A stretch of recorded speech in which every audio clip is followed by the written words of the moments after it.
All right, take two, guys. I started on Facebook Live, forgot to hit the record on the computer for the audio for iTunes. So, take two. Real excited about today's episode about the conspiracy against fasting. The way I became one of the world's leading experts in fasting is that I live this, I breathe it, I study the history of it, I apply it to my life, I teach it. There's probably only a handful of people out there that have taught more people fasting than I have through the book, through the Panda Challenge, through just helping people. If you haven't already gotten the book now, you should definitely do that, The Panda Diet. I'm going to be referencing this today. Get it on Amazon or kylenewell.com. So let's dive into this. On Friday, I believe, my brothers and I, we have a group chat, so there's four of us, and the topics are all over the place. One of the brothers, Sugar Shane, posted something about Sadhguru, who was talking about fasting and how he only eats one meal a day and the health benefits of it and how this is really common wisdom that has gotten lost. And he's exactly right. And he asked my thoughts, and I told him that. One of my other brothers, Presh, said, "Well, do you think this is being censored if there's so many health benefits, just like all this other stuff where you can't say anything that goes against the mainstream or they block you or censor you?" And I don't think that's the case with fasting. And by the way, I did get kicked off of Instagram. I've told some of you guys, in case you've noticed I'm missing from there, got kicked off for talking about chlorine dioxide and my protocols with that. But that's okay. No big deal. So let's dive into this. The conspiracy against fasting, if there is such a thing. And a conspiracy theory is when it's a theory. Once it's proven, it's no longer a theory, it's a conspiracy. So let's be very clear on that, because I love studying even that stuff, conspiracy theories and whatnot. So it's not being censored per se. I would say about 100 years ago, roughly,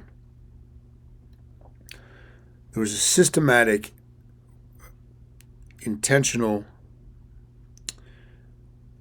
programming of people, especially in America, of ways to make them weaker and dumber and fatter and more sick. Now, this was done largely through the education system, in the media, but nobody ever talks about the nutrition aspect. So in the Panda Diet book, I do a brief history of breakfast. Breakfast as we know it, really, you're looking at about 100, 120 years old. A historian who I cited in the book, Ian Mortimer, believed that in the 16th century Europe, breakfast was a side effect of employment, meaning these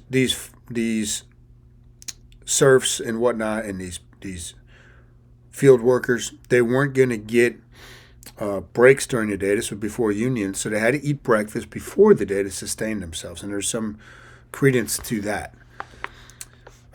Kellogg, in the 19th century, John Harvey Kellogg cereal, should sound familiar, developed granola and cornflake cereal as part of a Puritan diet designed to suppress sexual desire and lead America away from sin and masturbation.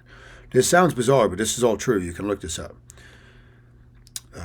One of his top workers, Charles Post, left and founded Grapes and Nuts, and then Post Cereal, and then the cereal race was on. So part of it was this marketing, this mass marketing of breakfast, as that was really the biggest marketing piece of nutrition. It was breakfast. Like that was the race was on. Breakfast was easy to prepare, easy to consume, easy to produce, but you could charge for it.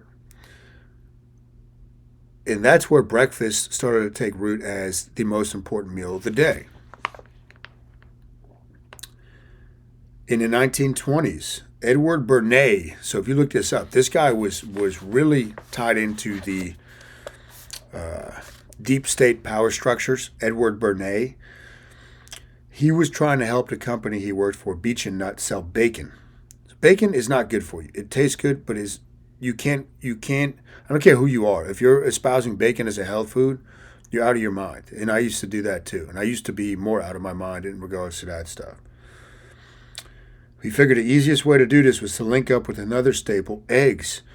So he convinced 5,000 doctors, because he was really working with the farmers' unions and whatnot, convinced 5,000 doctors to sign a letter recommending bacon and eggs as a healthy breakfast. So that's just some of the history of breakfast. Now let's talk about the history of fasting or food, or what I believe. So I don't believe this is being censored intentionally.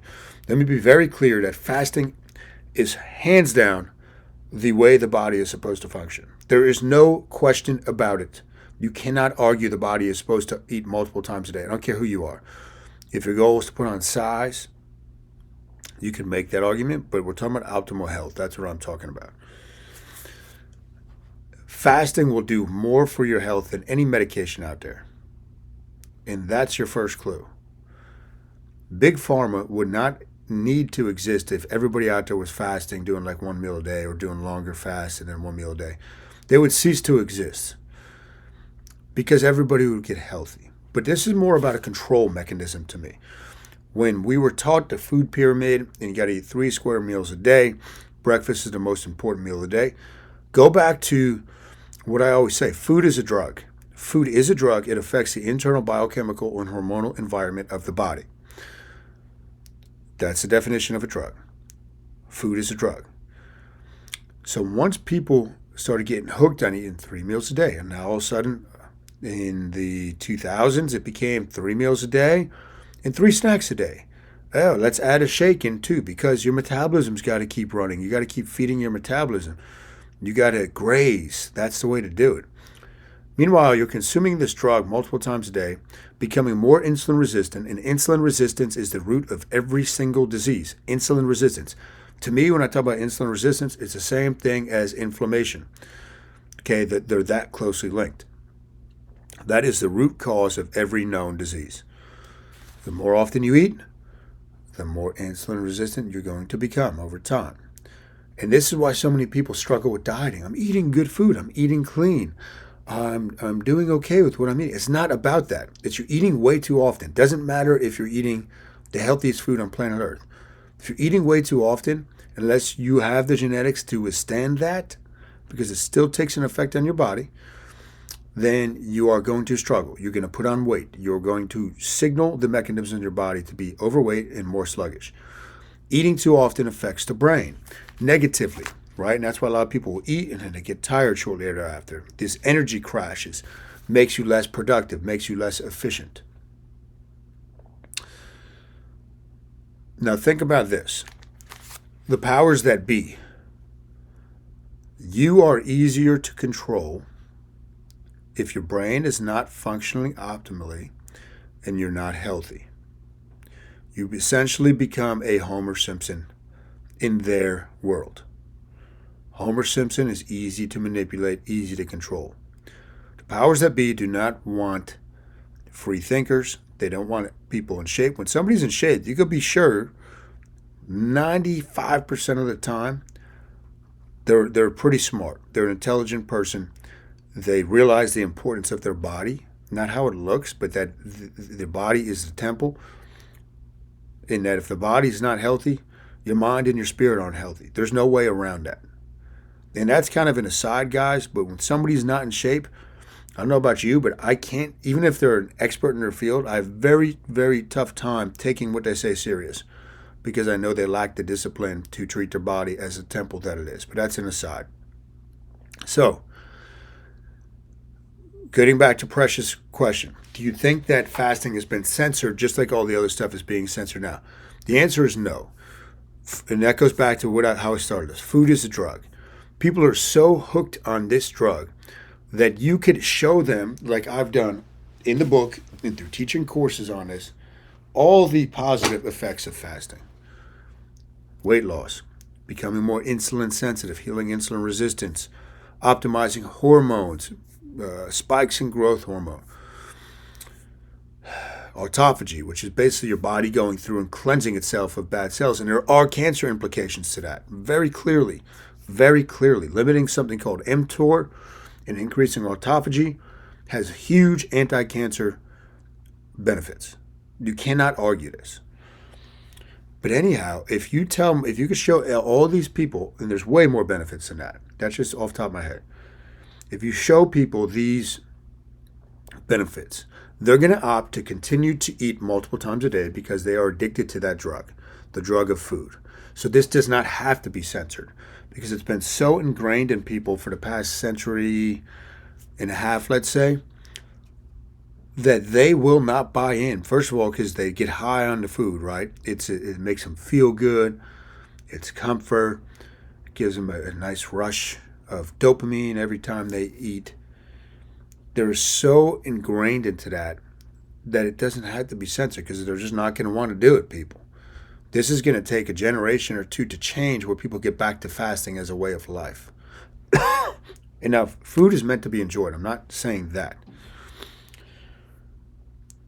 So they did such a good job of teaching through the education systems that we should eat multiple times a day that it's so ingrained that it goes through all the ranks. And I'll go over this in a second. I made like a little pyramid here as a visual.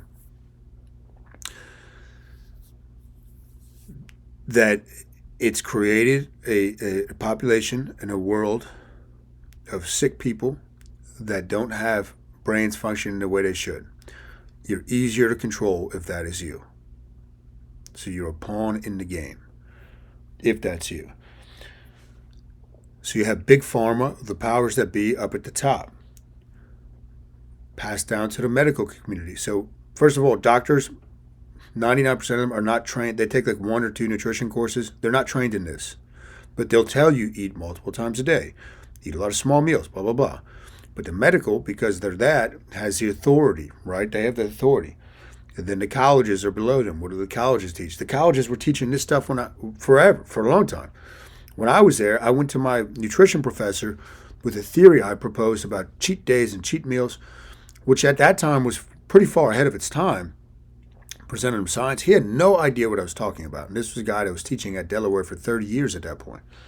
No clue. Like he couldn't get his mind out of, no, you have to eat this. You got to do this.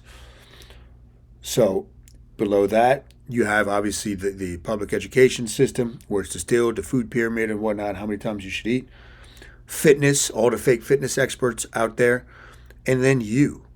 So you don't really stand a chance unless you are a free thinker and you find somebody that can help you with fasting, or you just start doing it and experience the benefits yourself. But you, not saying you necessarily, but the mass population, this is the message, and they're getting told by all these different authorities that you should be eating multiple times a day. Any fitness expert that tells you that is not an expert. Let me be very clear on that. That's why I call them fake fitness experts. There's no way around this.